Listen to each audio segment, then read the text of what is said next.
अपतिप्रभु में आप सबका हृदय से स्वागत है। नमो बुद्धाय। तो अपनी ध्यान मार्ग की साधना को आगे बढ़ाएंगे और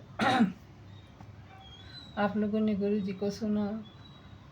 ध्यान साधना में हम जितनी भी चर्चा करें कम है, क्योंकि कम इसलिए है हम हर पल हर क्षण जी रहे हैं और उस जीने का और हर इंसान का एक अपना अलग अनुभव है। अगर हम साझा करने बैठे तो साझा ही करते रह जाएंगे। इसलिए शायद इसमें अगर हम ज़्यादा ध्यान साधना कर लेते हैं तो मौन रहने का हमारा बहुत अभ्यास हो जाता है।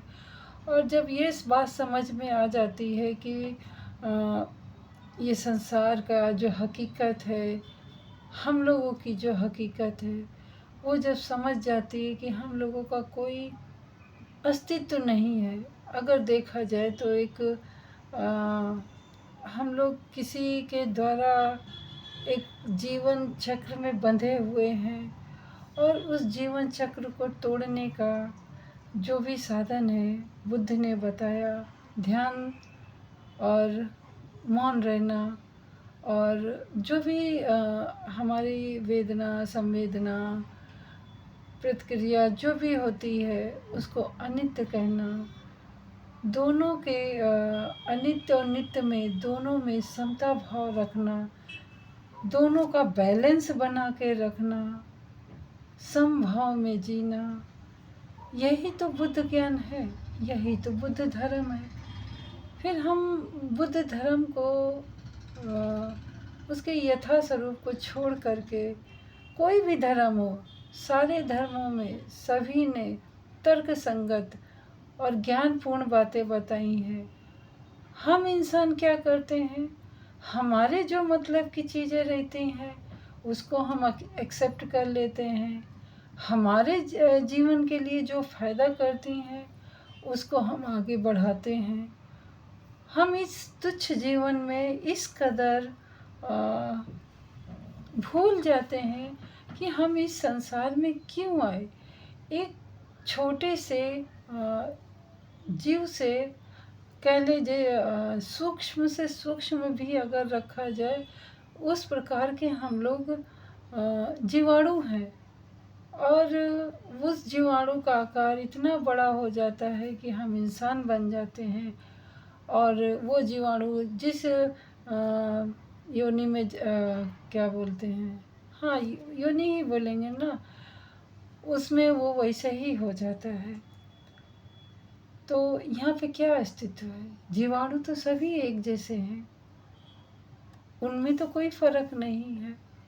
फिर हम इस धरती पे आके, ठीक है जानवरों को प्रकृति ने थोड़ा सा कम बुद्धि दी है, कम विवेक दिया है, परंतु भावनाएं दी हैं उनको भी है समझ, ऐसा नहीं है कि उनको भी समझ नहीं ना।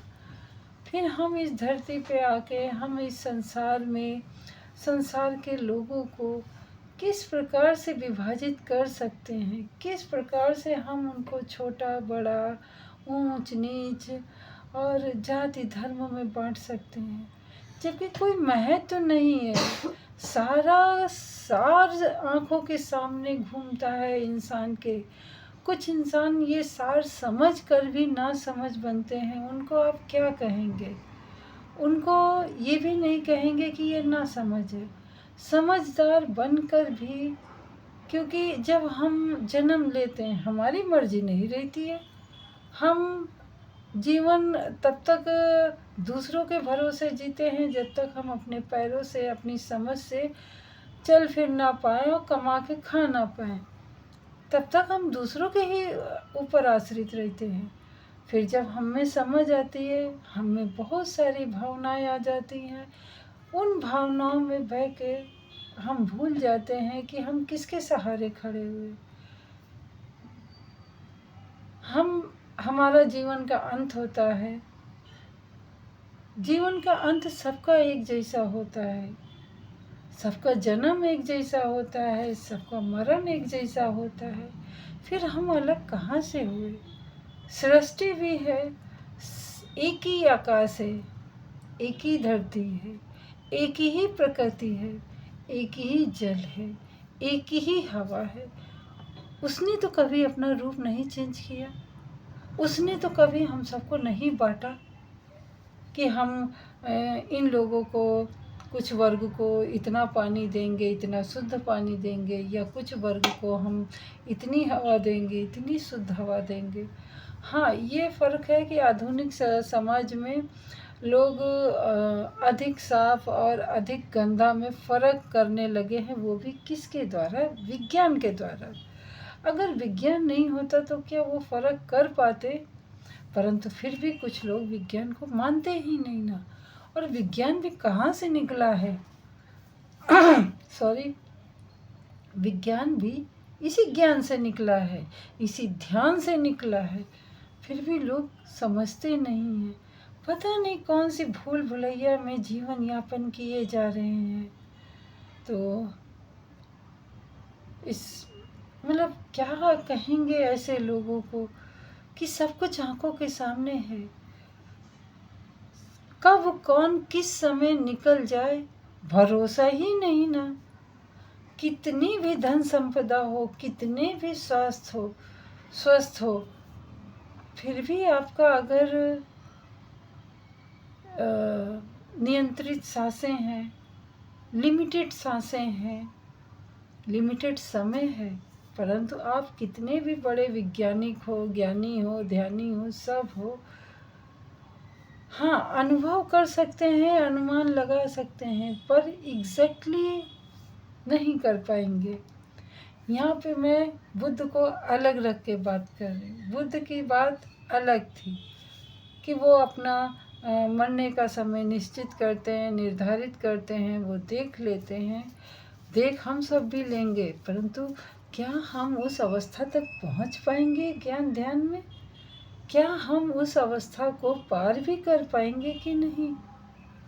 अगर पार नहीं कर पाएंगे, नहीं पहुँच पाएंगे इस जन्म में, तो फिर हम किस भरोसे समझ लेते हैं कि हमारा जीवन इतना लंबा होगा, हमें ये चीज़ें संचित करनी चाहिए, हमें वो चीज़ें संचित करनी चाहिए, और संचित करते करते ही हमारा कब टिकट कट जाता है पता ही नहीं चलता। तो वीडियो बहुत लंबा हो जाएगा।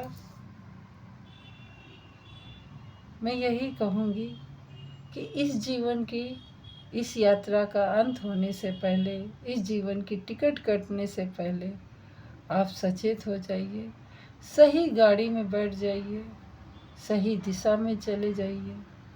वही कल्याणकारी होगा, वही लाभकारी होगा। तो मिलते हैं अगली वीडियो में, तब तक के लिए नमो बुद्धाय। मंगल हो आपका भी, हमारा भी, और सृष्टि के समस्त प्राणीजनों का मंगल ही मंगल हो। मंगल कामना हमेशा हृदय में रखें, जिससे आपका भी भला हो, दूसरों का भी भला हो। और कभी कदार बैठ के मंगल मैत्री कर लिया करिए। आप लोगों को शायद मालूम हो कि नहीं मालूम हो, अगर YouTube में देखेंगे तो गुरु जी का बहुत सारा मंगल मैत्री मिल जाएगा देखने को। फिर भी मैं कोशिश करूँगी कि मंगल मैत्री का भी मैं आप लोगों को अनुभव कराऊं और आप लोगों के साथ मंगल मैत्री करूं। अगर मन में सबके प्रति अच्छी भावना रखते हैं तो वो भी एक मंगल मैत्री के ही समान होती है, क्योंकि मंगल मैत्री क्या है? दूसरों के लिए शुभकामनाएं रखना, दूसरों के दुखों को कम करने के लिए सोचना, यही तो मंगल मैत्री है। तो हम सब मिलके, ठीक है, इस संसार में कुछ लोग ऐसे हैं जो मंगल मैत्री तो क्या, उनसे बात करना भी हमारी समझ में नहीं अच्छा है। फिर भी बुद्ध के अगर हम बताए मार्ग पे चलते हैं तो सबके लिए अच्छा ही सोचना चाहिए। और कल फिर हम दूसरी बार, नहीं ये चर्चा फिर बड़ी हो जाएगी। तो नमो बुद्धाय, मंगल हो, हृदय में सद्भावना ही रखें।